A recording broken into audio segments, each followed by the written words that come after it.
People sometimes say, I got to do a 2 to 3 year project or a 12 to 18 month project on cleansing my data. Then I can start with AI. We say, take your data as is, do a little cleansing, and then start with those 1 or 2 or 3 use cases. And you're going to see the power of that. Hello, and welcome to 6.5 on the Road at Zendesk Relate 2026 here in Denver. I'm Keith Kirkpatrick, joined by Melody Brew and Tom Eggemeyer, CEO of Zendesk. Today, we're going to be talking about the company's vision for an autonomous service workforce, the evolution of AI-powered service platforms, and what this next phase of operational transformation means for enterprises. Big day for you, Tom, huh? Got off the keynote stage. You've been going meeting to meeting. What's your day been like?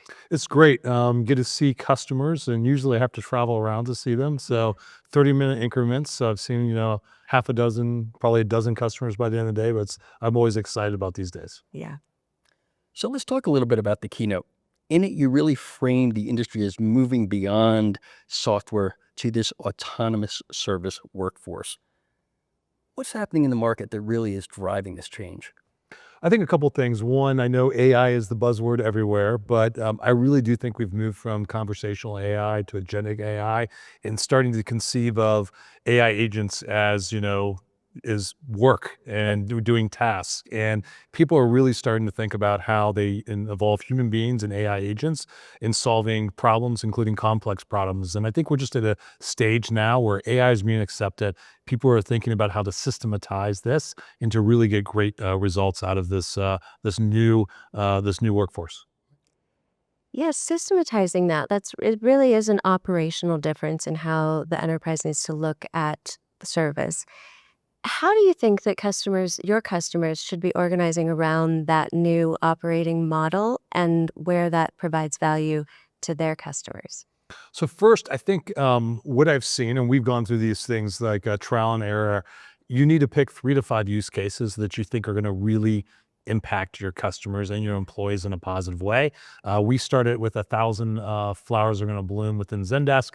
There's still some blooming flowers, but we found better to a little bit go bottoms up and top down in a couple key initiatives. So that's number one.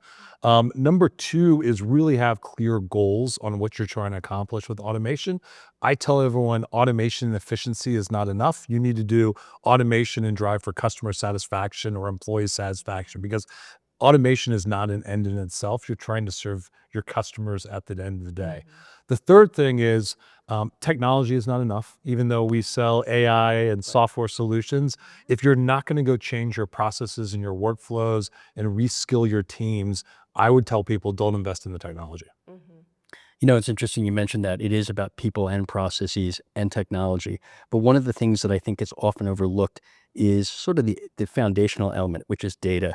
So I'm curious about how is Zendesk really helping to deliver additional context and insights that can actually drive better customer experiences and ultimately business outcomes.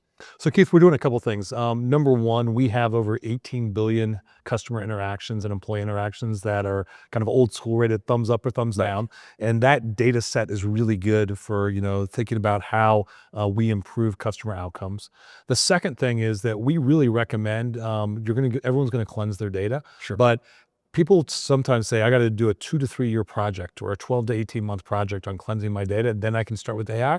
We say, take your data as is, do a little cleansing, and then start with those 1 or 2 or 3 use cases. And you're going to see the power of that.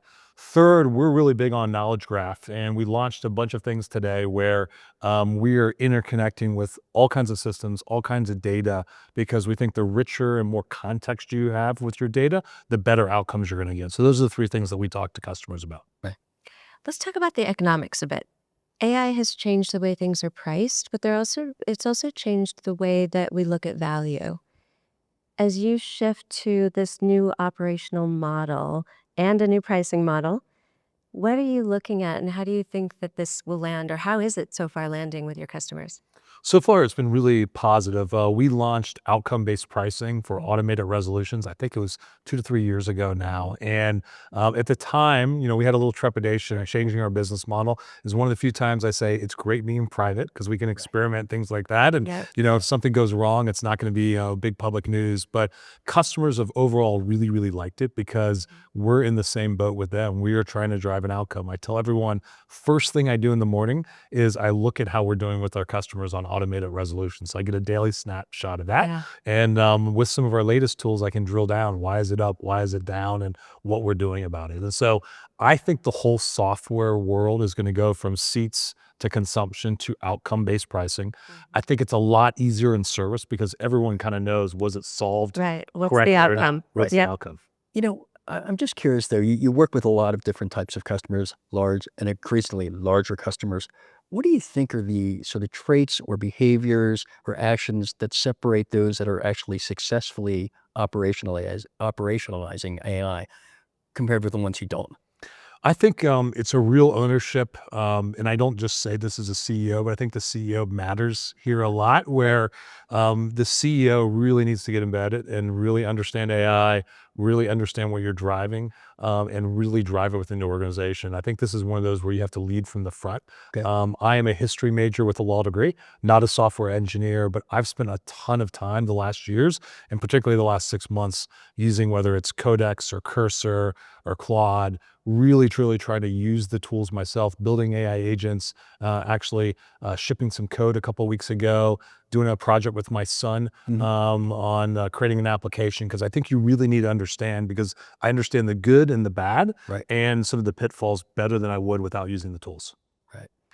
I think it's important also to take the view of the consumer, not just the customer, but the customer's customer, right? So you guys actually have a bit of a layer of who you have to think of, where's the resolution and where does it get answered? And so does that help you as a consumer to kind of view that from that perspective of like, we're not just talking about software. We're talking about people's travel plans. We're talking about their job, what their, their benefits are, whatever it is. It's more than just software that we're talking about. Totally. We have about 60% of our business being business to consumer, 40% business to business. And then we have another part that's business to employee. So it obviously doesn't add up to 100%. The 60 and 40% are 80, Somewhere in they're between, 80% of our business. So I'd have to go multiply those by 80%, 20% is business to employee. But I take it really seriously that, we have the ability, particularly now with AI, to delight our customers, and consumers are always the thing that we can all relate to. Show Melody can relate to, and a lot of times it comes to those emotional moments where easy transactions are easy. You can go automate those, but a lot of times it is a real key moment in someone's life, and you can influence and hopefully give them point of magic, a point of delight in there. And so we do talk about not just the companies we serve, but kind of the three audiences: consumers, businesses, and employees, and how we're going to have to do things slightly different for all three audiences. Yeah. Well, that's a great way to end this. We thank you so much for joining us. It's been a great first day here, and we have lots more to come. And thank you for tuning in to the 6-5 on the road at Zendesk Relate 2026. Don't forget to hit subscribe, like, and share on socials. And check out all of our coverage at 65media.com. Thanks for joining us. We'll see you next time.